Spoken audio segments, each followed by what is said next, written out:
की माँ है। कौन है? बोले अर्थ धर्म काम मोक्ष, यदि चारों फल को प्राप्त करना चाहते हैं तो गाय को प्रसन्न कर लीजिए। कौन है गाय? राम कृष्ण की प्यारी गैया। ये कौन है? राम कृष्ण की प्यारी गैया, सारे जग की माता है। राम कृष्ण की प्यारी गैया, सारे जग की माता है।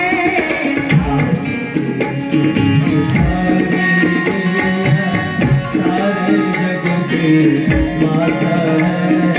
अर्थ धर्म काम मोक्ष की दाता, भाग्य विधाता है।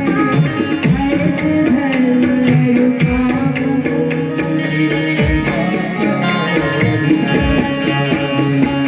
राम कृष्ण की प्यारी गैया, सारे जग की माता है।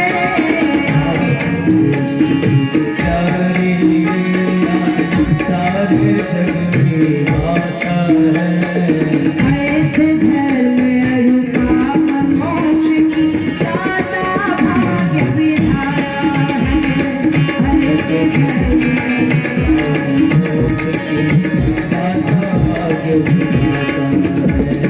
अर्थ धर्म काम मोक्ष की दाता, भाग्य विधाता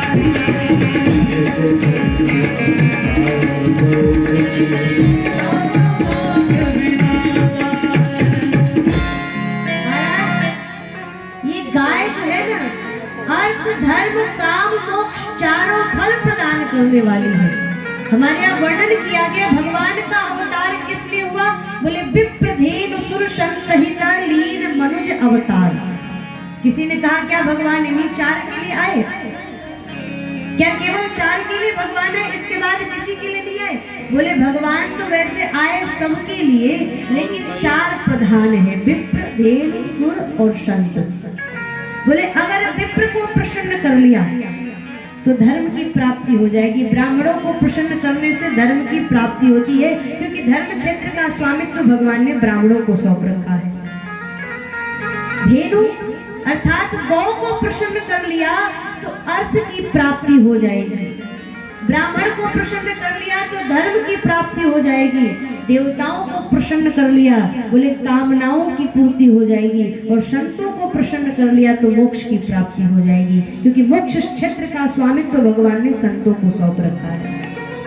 इसलिए बोले गौ ब्राह्मण संत की सेवा करो।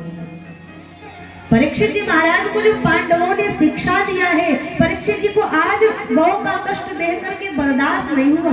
परीक्षित जी पास में गए, दोनों की चर्चा सुन करके आपस में परीक्षित जी महाराज ने उस गैया से कहा, आप मुझे कोई साधारण गाय नहीं लगती हो, आप कौन हो बताओ। उस गाय ने कहा, मैं साक्षात पृथ्वी हूँ। और जो एक पैर से खड़ा वृषभ था, उस वृषभ ने कहा, मैं साक्षात धर्म हूँ।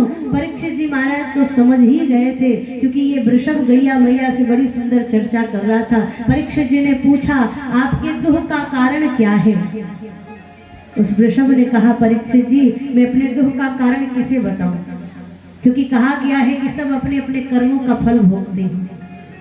दूसरी बात ये कही गई कि ईश्वर की इच्छा के बिना एक पत्ता भी नहीं हिलता है। जिसने जैसा कर्म किया उसको वैसा फल मिलता है। तो मैं अपने दुख का कारण किसको मानूं? परीक्षित जी कहते, समझ गया, आप साक्षात धर्म हैं। क्योंकि दूसरों के पाप की चर्चा करने से भी बोले हमारे ऊपर पाप चढ़ता है, और धर्म ये काम कभी नहीं करता है। इसलिए कभी दूसरों के पाप की चर्चा भी नहीं करनी चाहिए। तो आप तो धर्म है, लेकिन ये जो काला काला व्यक्ति है ये कौन है जो आपको सता रहा है? परीक्षित जी महाराज ने तलवार निकाला, आज मैं इसे मार दूंगा। सो महाराज वो परीक्षित जी के चरणों में गिर गया, त्राहिमाम रक्षा करिए, मुझे छोड़ दीजिए, मुझे छोड़ दीजिए, बताओ तुम हो कौन?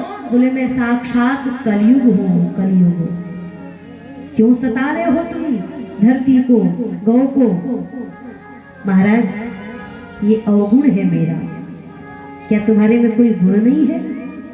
इस कलयुग ने कहा मुझ में गुण तो बहुत है, मुझ में अवगुण तो बहुत है, लेकिन एक गुण है, यत् फलम नास्ति तपसा न योगेन समाधिना तत्फलम लभते सम्यक कलौ केशव कीर्तनात्। इस कलयुग में बहुत सारे अवगुण हैं, लेकिन एक गुण है। कलयुग ने कहा, कलयुग में जो बोले जो फल त्रेता में, सतयुग में, द्वापर में साधना तपस्या बड़े बड़े यज्ञ करने के बाद मिलता था, वही फल कलयुग में केवल हरि नाम संकीर्तन करने से मिल जाता है। कलयुग केवल हरि गुण गाहा गावत नर पावहि भवताह। कलयुग केवल नाम आधारा सुमिर सुमिर नर उतरहि पारा। इस कलयुग में महाराज बोले अवगुण तो बहुत है, लेकिन एक गुण है जो केवल प्रेम से महाराज भगवान के नाम का सुमिरन कर ले, जब कर ले, इस संसार रूपी भवसागर से पार करके ठाकुर जी के चरणों तक पहुंच जाता है। ये कलयुग का गुण है। इसलिए हर श्वास पे भगवान के नाम का सुमिरन करते रहिए। हर श्वास में